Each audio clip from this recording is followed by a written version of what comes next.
Chers Églisiens, je suis un gars très calme. Hein. Ne me cherchez pas quand je n'ai pas de problème. Je me suis posé juste 3 questions hier.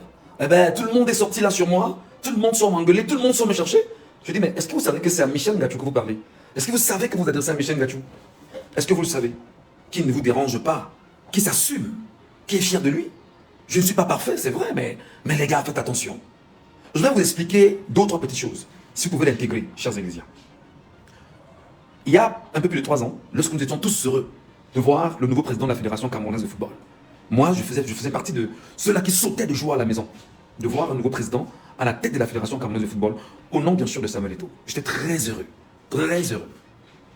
Deuxième donnée, lorsque l'homme monte au pouvoir, très rapidement, il veut changer son mandat de 4 ans à 7 ans. Là, je dis, ça devient inquiétant ici. Ça devient très inquiétant ici. Ça devient très inquiétant ici. Je dis, ben attention. Quelques temps après, c'est les attaques sur André Onana. Je dis, c'est quoi ce truc-là? On va plus loin. On apprend également qu'il y a une sorte de bâillonnement de la loi, où on se dit, bon d'accord, il y a une loi qui dit que lorsque tu es à la tête, bien sûr, de l'association, tu ne peux plus avoir, je sais les paraphraser, hein, tu ne peux plus avoir tu peux plus faire de la publicité, voilà. Mais ça n'a pas empêché à l'homme d'aller éventuellement se mettre avec OneXBet, où d'ailleurs les images circulent encore jusqu'à aujourd'hui. On va me dire, ben non, on en a la CAF, on a fait ci, on a fait ça. Le tribunal arbitraire des sports n'a pas encore donné son verdict par rapport à ça. C'est une parenthèse. Où j'ai donc compris que nous on a soutenu la mauvaise personne, parce que moi j'assume mes idées, hein. J'assume mes analyses. Où nous avons compris que la mauvaise personne, c'est à des niveaux simples. Premièrement, j'ai compris que l'homme est célèbre. L'homme est très célèbre au Cameroun et il est très aimé par beaucoup de Camerounais. Le régime en place, le système en place, se rendant compte que nous avons une échéance à venir, les élections de 2025, il faut garder l'homme de la distraction sur l'ensemble de l'État, juste en 2025, et créer au quotidien des choses qui vont distraire le peuple camerounais, parce qu'en réalité, le régime a fait bien évidemment du football le pion de ce peuple-là. Et on ne peut pas faire du football le pion du peuple sans avoir l'acteur fondamental pour mesurer davantage comment est-ce qu'il va falloir distraire le peuple à travers le football et l'éloigner fondamentalement des objectifs précis qui sont simples, aller s'inscrire et penser justement à l'avenir du Cameroun en passant par les votes et les inscriptions. Aujourd'hui, il me souvient qu'il y a quelques temps encore, lorsqu'il y a eu une affaire qui a été initiée entre la Fédération camerounaise de football et le ministère des Sports, tout le monde a oublié concrètement qu'il y avait les élections et qu'il fallait aller s'inscrire sur les électorales. Ce n'est qu'à la clôture, en août dernier, que des gens se sont réveillés pour dire, ah ben dis donc, qu'est-ce qui se passe? Et c'est le dernier jour que tout le monde va s'inscrire. Ça veut dire que le régime actuel, qui n'est pas votre ami, a choisi l'acteur le plus dangereux qu'on a mis à votre disposition. Et cet acteur a fait bien son travail. Les médias ne parlent que de ses actes. Les journalistes affamés comme moi, parce que je suis un journaliste affamé, mais pas au niveau justement de me faire. Je ne vends pas ma fierté. Ils sont nombreux effectivement qui ont choisi de chercher à exister. En espérant qu'ils peuvent avoir, je ne sais pas, d'autres petits billets de banque, et puis ils sont contents. Mais c'est une connerie. Et ils sont là pour amplifier ça. Entre-temps, la CAN est arrivée. Entre-temps, les échecs sont arrivés, la Coupe du Monde est arrivée. Et tout ce qui a émaillé jusqu'à aujourd'hui, c'est la distraction. Et je vous ai toujours dit que le football n'a jamais développé un pays dans le monde. On s'en sert pour pouvoir voilà, s'amuser quand on a besoin d'un peu de distraction pour le peuple globalement. Mais comment est-ce qu'on peut donc faire pour que les gens comprennent que le football n'a jamais développé un peuple et qu'il faut plutôt sortir de la distraction et se mettre sur la trajectoire d'un avenir qui se veut bien construit, bien élaboré, radieux, avec des objectifs précis. Et ça passe par quoi? Par les actes citoyens sur des éléments politiques. Comment vous pouvez comprendre aujourd'hui et qu'on évolue? Et je dis justement aux jeunes, prenez votre calculatrice. Si vous avez seulement 100 000 jeunes au Cameroun, après la promotion de l'entreprise de jeux de hasard, de football, et que vous avez seulement 100 000 jeunes, chaque jour au Cameroun, qui donnent 300 francs à l'entreprise en question, ça veut dire qu'à la fin du mois, les jeunes donnent 840 millions à cette entreprise-là. Pourquoi? Parce qu'on a trouvé l'acteur favorable pour amener les jeunes à davantage s'intéresser au football, pour amener les jeunes à davantage parler football et oublier leur propre vie, leurs propres avenirs, ce qu'ils sont exactement, parce qu'ils veulent avoir l'argent facile, gagner. Et pour dire, notre gourou, notre leader, notre pasteur est en face, il nous aide, il parle de nous, il veut redonner au football toute sa grandeur, mais sans comprendre que le football, c'est un amusement. Il n'y a pas d'avenir dedans, mes amis. Je parle là du développement complet, total pour tout le monde. Il faut arrêter d'attaquer les gens comme nous. Et je vous démontre donc que lorsque vous êtes 100 000 jeunes, je n'ai plus qu'à la fourchette de 100 000 jeunes, Imaginez que sur 30 millions de Camerounais que nous constituons, que nous ayons 1 million de jeunes chaque jour qui aillent donner 300 francs. 300 francs, ça fait combien par jour? Ça fait 300 millions que vous, jeunes Camerounais, vous donnez à ces entreprises qui sont dans le pari sportif, etc. Si vous êtes seulement 1 million de jeunes dans tout le Cameroun, à donner 300 francs chaque jour, ça fait 300 millions. Faites 300 millions pendant 7 jours, ça fait combien? 210 millions. Ah, qu'est-ce que ça veut dire? 2 milliards 100 millions, c'est ça. En une semaine. Et en un moment, vous êtes à combien? À plus de 800. C'est-à-dire, les sommes sont astronomiques. Et quand nous on parle, les gens trouvent que nous on ne devait pas parler. Je vous rappelle encore, petit jeune églésien, quand vous allez vous asseoir pour regarder le football, il faut boire une bière. La bière te coûte combien? 500, 800, non 700. Ou au pire des cas, 1000 francs. Et tu ne peux pas boire une bière pour te sentir bien. Il te faut boire 2 bières. Si vous êtes 1 million à boire 2 bières à 2000, ça fait combien? Ton cerveau est rouillé, mon petit. Ou ma petite. Tout ce qui est dans ta tête là ne résonne que. C'est-à-dire que ton cerveau, tu n'as aucune logique de pensée. C'est football, mon pasteur, l'église, je vais défendre mon pasteur. Voilà ce qui est dans ton esprit. Tu comprends rien à rien. Et quand nous on parle, quand tu viens. Mais attends, moi je bois pas, je fume pas. Vous n'avez pas dit que je suis parfait, non. Chacun a ses péchés capitaux. Mais attends, faut faire attention, hein. Faites attention, hein. Regardez le nombre d'argent que vous avez perdu au Cameroun depuis 3 ans et demi avec votre pasteur, en réalité. Parce que sa présence est venue renforcer les entreprises de paris sportifs au Cameroun. La preuve, vous en connaissez. Je vous dis que c'est seulement 1 million de jeunes qui donnent 300 francs à cette entreprise-là par jour. Ça fait 300 millions de francs que vous donnez à une entreprise de paris sportifs au Cameroun. Et c'est la jeunesse qui dit, non, Paul Biya doit partir. Paul Biya ne vaut rien. Paul Biya n'a rien fait. Paul Biya est celui qui a... Toi-même, tu as fait quoi? Vendu. Ton cerveau est où? Ton cerveau est où? Tu réfléchis comment? La bière, c'est toi.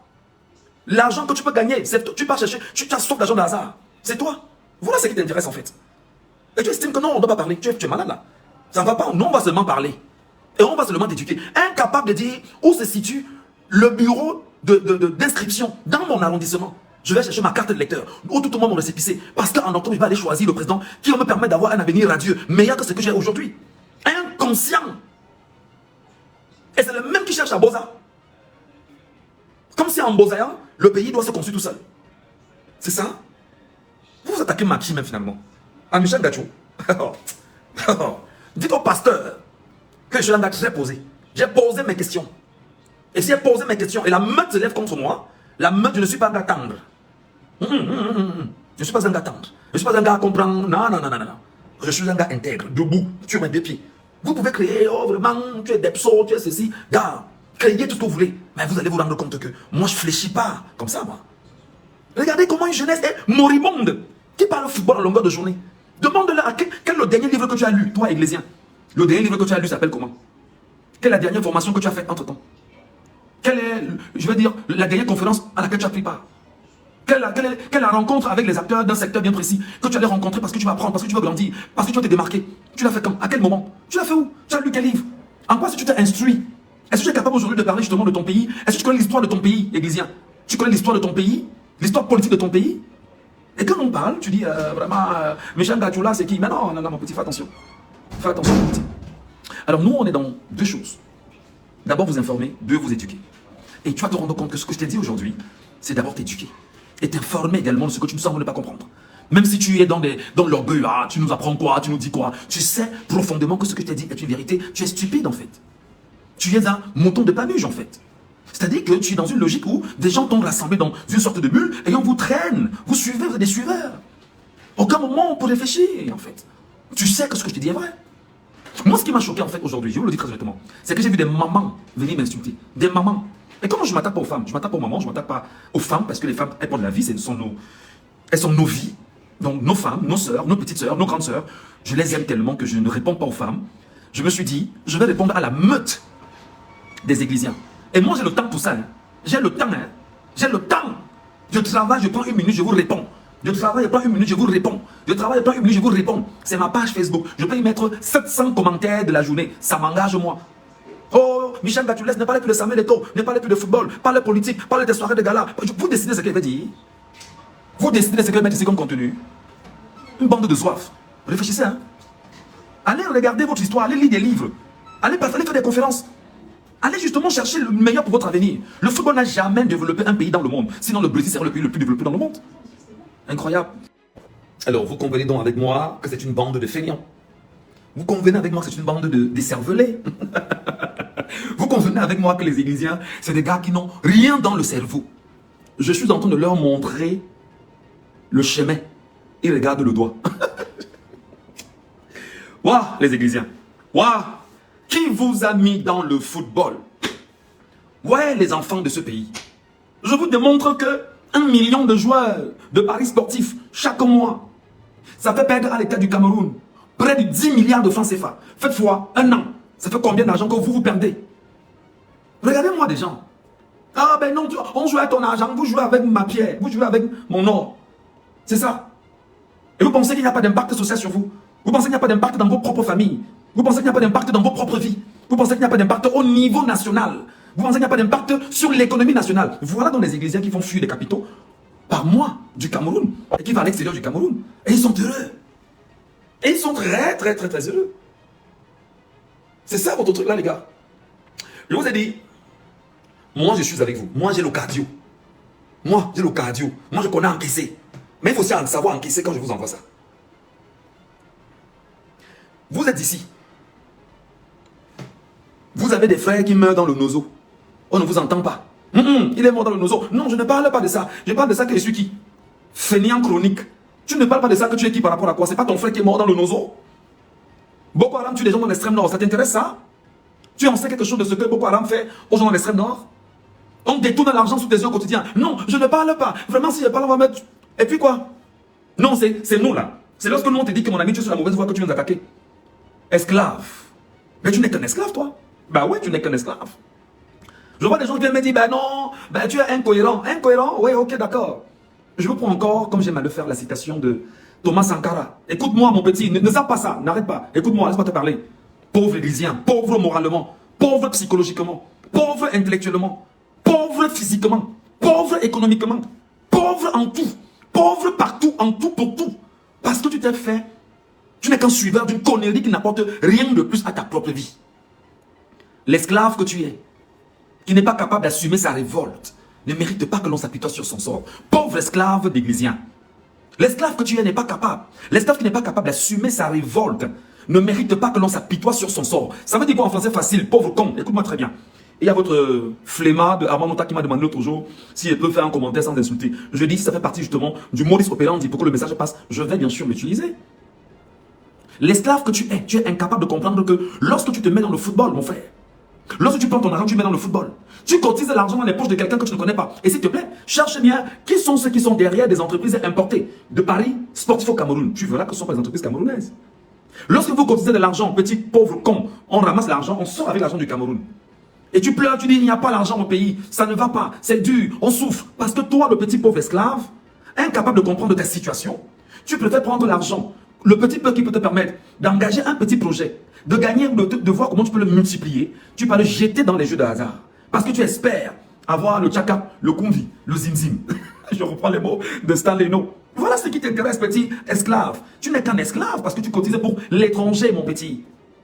Tu es même inconscient de savoir ce que c'est que le franc CFA. Tu ne sais même pas ce que ça fait en termes d'impact, en termes de perte de capitaux. Après tu pleures, non, on n'a pas de route, on n'a pas les hôpitaux, on n'a pas ci, on n'a pas ça, je ne parviens pas à faire ci. Mais quand même, l'idiot est inconscient qui doit prendre conscience pour pouvoir dire non à ce qui l'empêche d'avoir un avenir radieux. Qu'est-ce qu'il fait donc? Quand des petites personnes comme nous prenons la peine de venir dire non, tu n'es pas sur le bon chemin. Il m'insulte et il me rappelle que je n'ai pas de soins de donner. Mon petit, ouvre tes grandes oreilles comme les miennes. Mais il y a un coton-tige. Tu me retires la saleté. Je serai dans ta vie désormais. Je serai dans ta vie désormais. Mais quand j'envoie, vous insultez, je dis que j'ai le temps. Je travaille un peu et puis je reviens. Je travaille, je reviens. 2-3 minutes, je suis là, c'est ma page. J'en fais ce que je veux. Tu n'es pas content, désabonne-toi. Ça n'enlève rien à ma vie. Je reste la même personne. Donc tu vas comprendre que l'esclave que tu es, incapable d'assumer sa révolte, d'abord que tu es stupide, tu ne lis pas, tu ne sais pas qui tu es.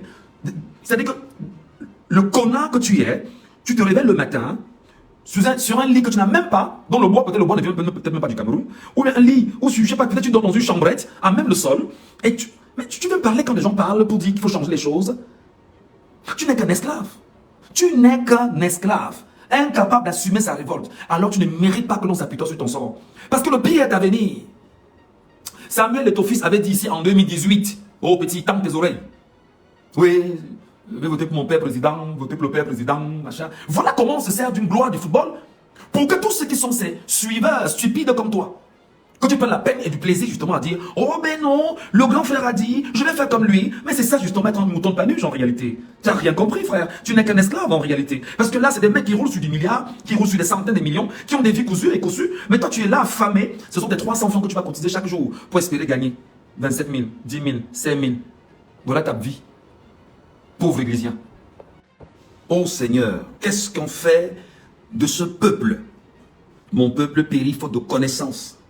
Tu le dis, mon Dieu, mon peuple périt faute de connaissance. Qu'est-ce qu'on fait pour ce peuple? Voilà tes enfants à qui je parle, mon Dieu. Quand je leur parle, ils me disent que tout ce que tu fais là, nous, on ne va pas voter Maurice Kamto. Ça va changer quoi dans ma vie? Oh, tout ce que tu fais là, c'est pour le MRC. Pourquoi les gens sont si cons, si stupides? J'en perds même mon latin.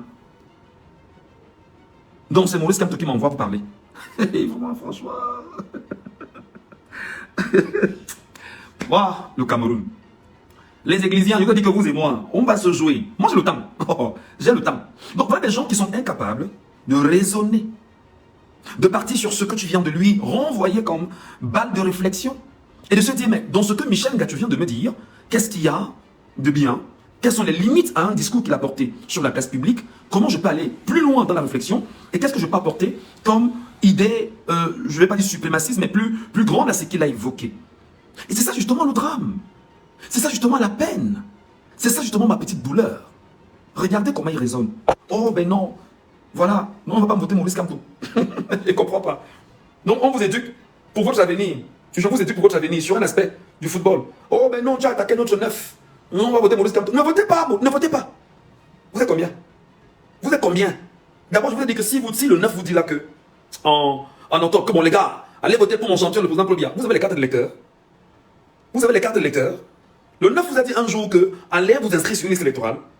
Vous savez ce que ça veut dire, aller s'inscrire sur une liste électorale? Vous savez ce que ça veut dire? Quand je vous dis que vous êtes des incultes en matière de politique, en matière de valeurs, en matière de logique. Oui, j'assume ce que je dis. J'assume les gars, oui. Gardez les vidéogrammes. 250 fois, 1000 fois, 10 000 fois, vous me réveillez, je vous rappellerai les mêmes choses. Est-ce qu'il vous a dit un jour, les gars, allez vous inscrire sur les listes électorales? Oh, mais non, il ne parle pas football, il ne parle pas politique. Ah, il n'est pas politique. Hein. Et quand il vous disait en 2018 de voter son champion, il faisait quoi? Il parlait économie. Il faisait quoi? Non, je vais voter mon père président et voilà. Il faisait quoi? Il parlait économie, non? Ah, mais c'était bien, les gars. Et moi, ce qui me choque, c'est de voir le niveau d'inculture de ces enfants. Le niveau d'inconfort psychologique, moral de ces enfants. L'assise qui fait problème pour chacun d'entre eux. Oui, ils vont me dire peut-être pas tous, je suis d'accord. Mais je parle de ceux en réalité qui baignent dans les esbroufs, dans la connerie. Je vous le dis encore, mes frères, réveillez-vous. Hein. Allez vous inscrire sur les listes électorales. Votre avenir n'est pas en chantant la gloire de quelqu'un. Vous me demanderez pourquoi tu parles de Maurice Kamto. Comme vous estimez que je parle de Maurice Kamto, parce que le programme politique de Maurice Kamto est le programme le plus alléchant que j'ai sous les yeux en ce moment. Mais levez-vous quand même, vous, Églisiens. Dites-vous que Michel Ngatou est en train de nous insulter. Pour lui démontrer que nous sommes des Églisiens conscients, on va aller s'inscrire sur les listes électorales. Et vous filmez vos récépissés, venez me montrer ici. Pour démontrer que vous n'êtes pas des moutons comme je le pense. Démontrez-moi tout au monde, c'est ça. Et après, on va débattre sur les sujets politiques. Demandez-vous même que le RDPC a son programme politique. Demandez-vous ça, pauvres Églisiens. Posez-vous cette question si le RDPC a son programme politique, même en faisant du bien au football. Est-ce que vous en connaissez? Non. Vous avez demandé au RDPC, vous donnez son programme politique pour 2025. Ils vont vendre ça comme l'autre. Voilà ce que je tenais à vous dire, les amis. Non, je vous ai dit que j'ai du temps. Non, j'ai du temps, les gars. J'ai du temps pour ça. Et moi, je vais vous répondre toujours de façon groupée. Oh non, on ne va pas voter Maurice Kamto. Vraiment. Voilà les gens qui veulent le changement dans ce pays. Ils se comportent comme ça. Donc, je me comporte comme ça. C'est-à-dire que je vous éduque, c'est que je me comporte mal. Vous faites ce qu'on a fait à vos cerveaux. Vous aimez vos vies. Vous aimez vos vies. Donc, comment vous critiquez là? C'est que voilà les gens qui veulent gouverner. Voilà les gens, voilà comment ils veulent gouverner le pays. Nous, on va gouverner le pays. Et le pays va être droit. Et le pays sera debout. Et le pays sera un pays où on respecte la justice, le droit. Où tu pourras manger à ta faim, où tu pourras te soigner. Nous, on va travailler, on va lever le pays. On va travailler dans ce pays. On va donner sens à ce pays. Parce que nous sommes les enfants de ce pays. Et on ne lâchera pas prise. Pauvre Églysien. Oui. Oui, enfin j'insiste, non. Je suis pauvre Églysien. Et je mets ça en majuscule. Parce que tu es pauvre moralement, pauvre psychologiquement, pauvre intellectuellement, pauvre spirituellement, pauvre économiquement, pauvre physiquement, pauvre historiquement. Et ce qui est dans ta tête, C'est « Oh, tu as attaqué notre pasteur. Oh, vraiment. Tu attaques notre... Oh, ne parle plus de lui. Parle de tes mariages que tu présentes. Oh, je m'en fous, les amis. C'est pas vous qui mettez le plat sur ma table. S'il y a mon plat chez quelqu'un, cassez. Vous savez pas ça? Si je mange chez quelqu'un, cassez le plat. Donc n'oubliez pas que je vais toujours revenir de temps en temps, vous lâcher des petites vidéos, des petits vidéogrammes comme ce que je suis en train de faire, parce qu'il faudrait que vous gardez ça pour vous, avec vous. Et que ce soit quand même pour vous des petits moments d'échange, un peu plus. Voilà. Qu'est-ce qu'on a fait au peuple camerounais? Qu'est-ce qu'on a fait à mon peuple? Qu'est-ce qu'on a fait aux gens de ma terre? Et même des papas viennent parler. Non, vraiment, ne parlez pas de Samuel Eto'o. Samuel Eto'o, c'est Jésus, mon frère. C'est Jésus. Maf, comment ça? Comment le soit Cameroun? C'est maf. C'est Jésus. Encore qu'on n'a même pas... J'ai même posé une question. Hein. Non, mais décidément de ça à ça et de ça, décidément il finit dans... Oh, tout le monde s'est versé sur moi. Et même des mamans. J'ai dit, hey, c'est là comme ça. Hein. Ok. Je me fous qu'on me déteste, les amis. Pendant que certains me détestent, il y en a qui m'aiment. Vous ne voyez pas la différence? Alors c'est ceux qui m'aiment là, c'est ceux-là qui m'intéressent. C'est pas ceux qui me détestent qui font... Non, détestation, ça ne change rien. Onde négative, vous n'en voyez rien dans ma vie. Parce que tout va de l'onde, de la positivité que je me donne chaque jour, en fait. Et voilà, donc, vous ne faites... il n'y a aucun impact dans ma vie. D'accord? Donc, ce que je fais, c'est vous éduquer. Et un jour, vous me donnerez raison. Un jour, vous direz, notre frère Michel Gadjoté ici, quand même, il parlait. Il nous disait des choses. On ne comprenait pas. Et peut-être on a compris aujourd'hui. Voilà. Sortez de ce dans quoi vous êtes investi, les gars. Ça ne peut pas vous aider, en fait. Ça ne peut pas vous aider. Ça ne peut pas vous aider, pas du tout. Je vous ai donné 3 petits secrets. Investissez sur vous-même. Investissez sur vous-même d'abord. Là, je parle maintenant en tant que grand frère à certains petits frères qui sont là et qui ne comprennent pas grand-chose. Investissez sur vous-même d'abord. Investir sur soi, c'est quoi? Bats-toi, mon cher petit frère. Au lieu que tu prennes 300 francs que tu cotises chaque jour pour donner à une entreprise de paris sportifs, tu cotiserais les 300 francs là par jour et en 10 jours, je te ferai 3000 francs. Ou en un mois, tu auras cotisé environ 9000 francs. Tu vas t'acheter un livre que tu vas lire. Et un livre qui doit avoir un impact dans ta vie. Je sais que ce que je te dis, tu ne comprends pas ça. Le savoir est ce qui reste à l'homme. Quand tu as le savoir, tu es indéboulonnable. Investis sur ton savoir. Investis sur tes connaissances. Bats-toi, deuxième aspect. Bats-toi chaque jour à rencontrer des gens qui peuvent changer ta vie. Bats-toi à discuter avec des gens qui peuvent t'aider à grandir. Bats-toi à travailler avec des gens qui peuvent t'aider à apprendre mieux de ce que tu veux faire dans ta vie. Projette-toi sur ce que tu veux exactement. Moi, je me suis projeté sur des milliards de francs CFA que je n'ai pas encore, mais que je caresse chaque jour en idée. Investis sur toi. Investis sur ton savoir. Investis sur tes rencontres. Investis... Caresse ton projet chaque jour, mon frère, ma soeur. Prends, je ne sais pas trop, prends 25 000. Lance un petit projet avec 25 000 que tu as sous la main. Lance, regarde comment à la fin de la semaine, tu as produit peut-être un petit 10 000. Ça fait que tu as eu en un mois 40 000 francs de bénéfices que tu as gardé. En 10 mois, ça te fait 400 000. Les 400 000 que tu auras eu en 10 mois, tu réinvestis avec les premiers 25 000 que tu as eu. Ça fait 425 000. Personne ne verra que tu as commencé quelque part et que tu évolues graduellement et que ta tête s'est d'évoluer pour être quelqu'un de stable financièrement. Et de sortir des jeux de hasard, et de cesser de parler de quelqu'un chaque jour qui n'apporte rien de plus à ta vie. Voilà ce que je t'envoie comme message positif. Bats-toi effectivement, mets-toi chic tous les jours, sens bon, coiffe-toi, sois bien avec des gens, essaie d'apprendre à parler poliment, essaie de lire, bats-toi à parler anglais, bats-toi à parler espagnol, bats-toi à parler chinois, bats-toi à être update, informe-toi chaque jour. Ne te couche pas le soir sans avoir eu au moins 25% de l'actualité nationale de ton pays et tu analyses ce que ça peut renvoyer comme effet. Fais-le pendant 6 mois, tu deviens un gars impactant. Fais-le pendant 6 mois, tu deviens une personne particulière. Sors du football, mon frère. Sors de l'esbrouf, sors de la distraction. Arrête de m'insulter de façon conne, parce que tu ne comprends rien. Sors de là. Tu es là, donne-moi un peu 300 là. Il n'y a pas 1000 francs pour moi. Bon là, ça ne donne pas, mon frère. Je suis là comme ça, je suis au quartier. Vraiment, le pays est du gars. Si tu as même pas d'euros là, on mange d'avance. Hein. Et gars, si tu as même une carte, donne-moi d'abord, mon frère. Et il fait comment? Le pays est comme ça, gars, avec moi et mes soucis. Voilà ton narratif tous les jours. Aucun narratif de confiance en toi. Aucun narratif d'assurance que je suis l'être de Dieu. Je suis créé par Dieu. Dieu a fait de moi un homme puissant. C'est-à-dire que sur le milliard de spermatozoïdes que mon père a déversé dans ma mère, que ce soit justement le spermatozoïde qui s'est démarqué pour aller fusionner avec l'ovule de ma mère, ça veut dire que je suis un champion. Dans le travail, dans la réussite. C'est dur, mais je fonce. C'est compliqué, mais je fonce. Ça ne donne pas, mais je fonce. C'est compliqué ici et là, et là, et là. Je cherche de trouver la fissure. Je passe par la fissure. J'avance. Voilà le mindset que tu dois avoir. Et quand nous, tes grands frères, nous te parlons, tu viens nous insulter. Moi, je vais te raconter, peut-être pas raconter, mais tu dis que je connais quelqu'un qui avait dit un jour, si je ne suis pas grand footballeur international, je serai Feman. Va savoir de qui je parle. Il dit, si je ne suis pas grand footballeur international, quelqu'un qui l'avait dit un jour, si je ne suis pas grand footballeur international pour gagner beaucoup d'argent, je serai Feman. va savoir de qui je parle. Sur ce, bonne soirée. Et maintenant, je vais travailler jusqu'à 22 h.